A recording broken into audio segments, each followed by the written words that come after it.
안녕하세요. 맥키네지의 투자클럽입니다. HLB가 오늘 공매도 매매 비중이 26%까지 급증했습니다. 신주 인수권 정서가 오늘부터 거래가 됐는데요. 이 부분에 어떤 차익 거래 관련되는 이야기들도 많이 나오고 있습니다. 내일의 투자 전략까지 한번 살펴보도록 하겠습니다. 자, 미증시 개장 전 선물 흐름부터 한번 살펴봐 드리도록 하겠습니다. 지금 나스닥 선물 같은 경우는 0.06% 강보 앞세고요. 이 다우 선물과 S&P 선물 같은 경우에도 0.12, 0.09 강보 앞세입니다. 중소형주 중심의 러셀 2000 같은 경우 0.14% 여기도 역시 강보 앞세 흐름이죠.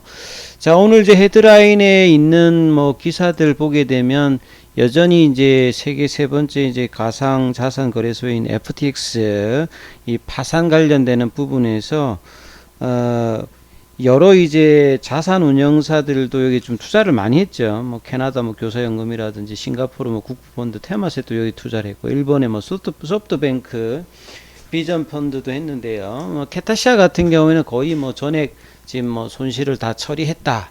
여러 가지 좀 논란이 있는 어떤 부분들이 계속 이제 헤드라인에 올라오고 있습니다.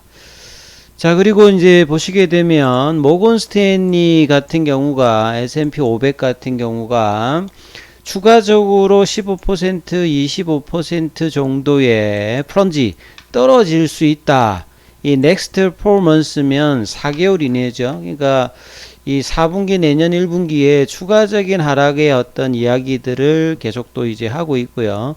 예, 최근에 또 워렌 버핏이 TSMC 관련되는 부분에 대한 어떤 매입 관련되는 부분으로 반도체주에도 영향이 있었는데 헤드라인에 이 부분이 좀 더 계속 나오고 있고요. 2008년 금융위기 전에 이 빅숏이라고 영화로도 제작되었던 마이클 버리 관련되는 부분에서 새로운 배팅을 하고 있다. 이분 같은 경우는 올해 뭐 2분기에 이제 주식을 대부분 좀 처분을 하고 이 가계의 어떤 부채 관련되는 부분에서 문제가 있다. 이런 이야기들을 하고 있습니다.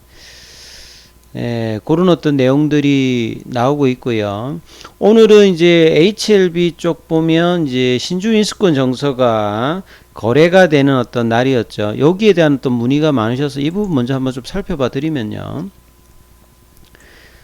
신주 인수권 정서라고 하는 것은 이제 2002년도에 이제 이게 도입이 되었습니다. 이 상장 기업이 이제 주주 배정에 유상증자를 하게 되면 기존 주주가 이제 다른 사람에 비해서 이제 신주를 우선적으로 이제 인수할 수 있는 이 권리를 만약에 이제 부여받으면 요걸 이제 유가증권 형태로 거래할 수 있도록 하는 거예요. 그래서 주주인데 이제 유상증자를 받지 않으면 일정 기간 동안에 이제 매도를 할 수 있습니다. 그리고 이제 기존에 해당 주식을 가지고 있지 않는 분들 같은 경우에는 이 신주인수권 정서를 통해서 좀 더 싸게 이제 주식을 매입할 수 있다. 이런 어떤 수요로 거래가 이루어지는데요.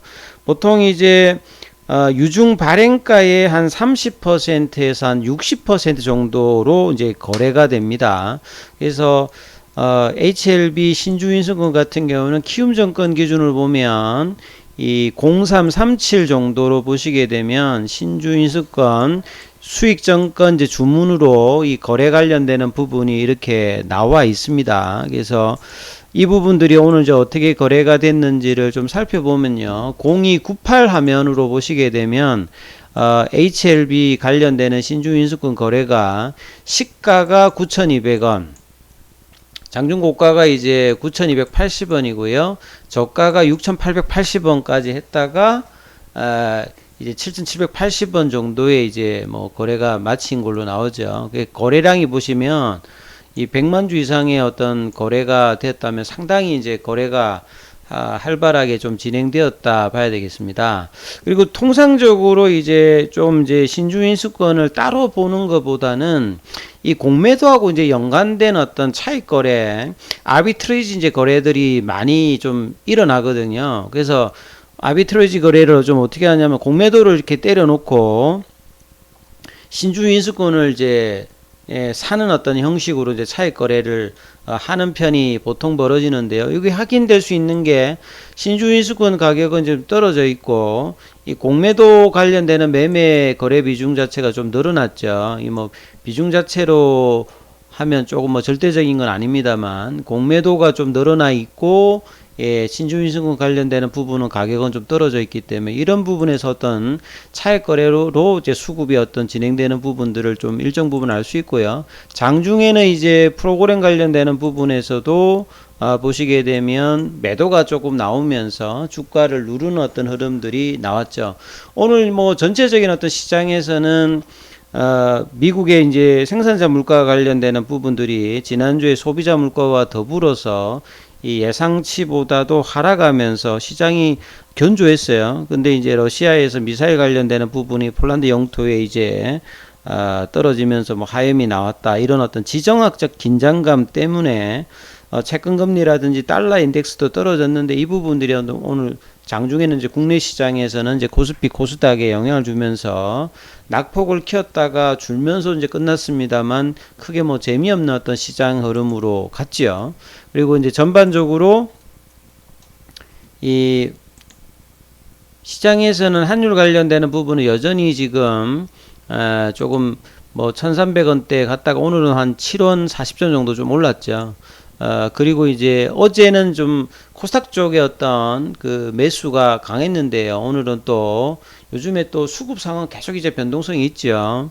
오늘은 외국인들이 1,500억대 정도 좀 매도가 기관 쪽에서는 금융투자와 더불어 나왔고 개인들 오늘 양시장에서 매수를 했습니다. 이 거래소에서는 이제 뭐 외국인들의 순매수가 이어졌고요. 종목은 이제 하락 종목 수가 그 코스닥에서 좀 더 많았고 코스피는 상승 종목 수가 좀 더 많았죠.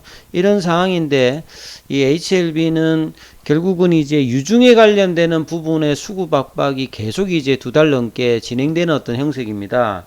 그래서 어제 이제 회사에서 주주 간담회 어떤 내용들도 보면 보통 우리가 이 IR을 한다는 말은 상반간의 어떤 이제 인포메이션이 오고 가는 게 원활해야 되는데 굉장히 어떤 제한적인 어떤 회사 입장에서 어떤 내용들만 주로 이제 IR을 하니까 좀 생색내기 좀 IR이 어떤 느낌이 많았던 것 같아요. 그리고 보통 이제 IR을 통해 가지고 이 유중에 관련되는 이해도가 높아야 된다라고 하면 오늘 이제 뭐 신주 이제 인수권 뭐 거래 관련되는 뭐 어떤 부분이라든지 공매도를 본다라고 하면 이 IR 주주 간담회 어떤 부분들이 주가에는 그대로 뭐 영향을 주고 있지는 않아요. 그래서 결과적으로 보게 되면 이 유중에 관련되는 부분들이 이제 다음 달까지 계속 이제 주가에 부담으로 지금 나오는 어떤 흐름이라고 하는 것은 지금 뭐 일단은 분명해져 있는 것 같고요.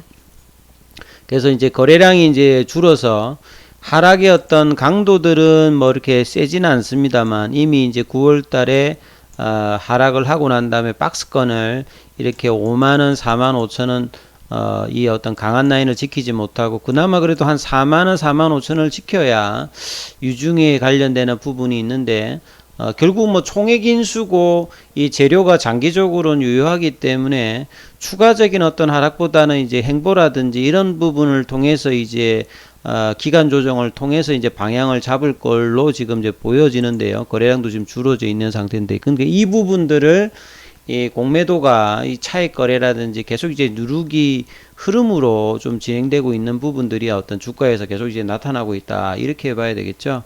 그래서 오늘 이제 공매도 매매 비중이 26%까지 올라갔던 부분들이 신주 인수권과 이제 연계되어 있는 차익 거래 형태의 어떤 부분이다, 이렇게 좀 해석을 할 수도 있을 것 같습니다. 그리고 좀 추가적으로 좀 보실 만한 어떤 내용들은요. 그래서 이제 이 신주인수권 관련되는 부분들은 본인이 이제 유상증자를 받지 않으실 분들은 요 기간에 매도를 해서 일단 이제 자금 확보를 해야 되는 거죠. 이게 계속 있는 게 아니라 상장 폐지일이 되면 끝나는 겁니다. 그리고 이제 이거하고 상관없이 자기가 이제 이 권리를 반영을 안 한다라고 하면 유증을 이제 하는 분들은 이제 다음 달에 이제 청약에 좀 참여를 또 해야 되는 거겠죠. 그래서 보통 이제 저는 유상증자, 무상증자 뭐 이런 것 하면 우리 회원님들한테는 참여를 일단 권고를 하진 않습니다. 왜냐하면 기존에 뭐 물량이 있는 분들은 그 물량 가지고 하고 현금 보유라든지 다른 종목을 하든지 뭐 기존의 어떤 유중이라든지 무중 관련되는 부분들은 그렇게 권유를 안 하는 편이다. 이렇게 이해를 하시면 될 것 같고요. 그 다음에 뭐 어제 나왔지만 실적 관련되는 부분에서 이것도 좀 질문하시는 분이 있는데요. 자, HLB 입장은 이제 코스닥에 있고요. 이 매출액 규정이라든지 영업이익 규정에 따라서 내년도 이제 그 3월달 이후에 결산기 이후에 관리 종목 지정이라든지 뭐 상장 폐지, 거래 정지, 뭐 감자 이런 어떤 리스크가 굉장히 내년도에 많을 수 있으니까 사실 본인 보유 종목들의 어떤 재무적 리스크를 많이 좀 따져야 됩니다. 그래서 매출액과 영업이익 관련되는 매출액은 뭐 특별히 지금 뭐 문제가 없을 것 같은데 영업이익 관련되는 부분을 좀 따져봐야 되는데요. 이 연결이냐 별도에서 별도로 보셔야 되는 거고 그 다음에 이제 이 영업이익 관련되는 부분을 봐야 되거든요. 그래서 이 부분이 좀 어떻냐. 그래서 이제 전반적으로 누적으로 보면 됩니다. 그래서 별도로 했을 때 누적으로 이제 기준을 보시게 되면 이 2022년도 3분기 누적이죠. 그래서 353억 정도 지금 흑자 전환이 되어 있습니다. 그래서 작년도 대비해서 했고 지금 이제 이런 어떤 상황이기 때문에 크게 이제 재무적인 어떤 리스크는 지금 이제 이전보다는 이제 줄어져 있는 상태니까 그 부분은 크게 이렇게 걱정을 안 하셔도 될 것 같은데 이 부분을 확인하기 위해서 이 재무제표에서 이렇게 별도로 클릭을 하시고 이게 4년 연속이면 관리 종목 지정이죠.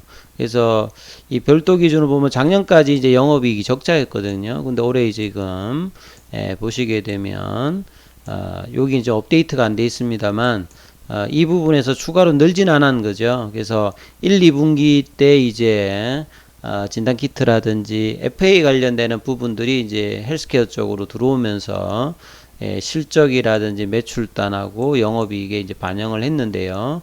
3분기까지 누적 계속 이제 플러스를 유지하고 있기 때문에 특별한 일이 아니면 뭐 4분기까지 해가지고 이 관리 종목 지정 관련되는 부분은 크게 이제 리스크가 없는 상태다. 이렇게 이해를 하시면 될 것 같습니다.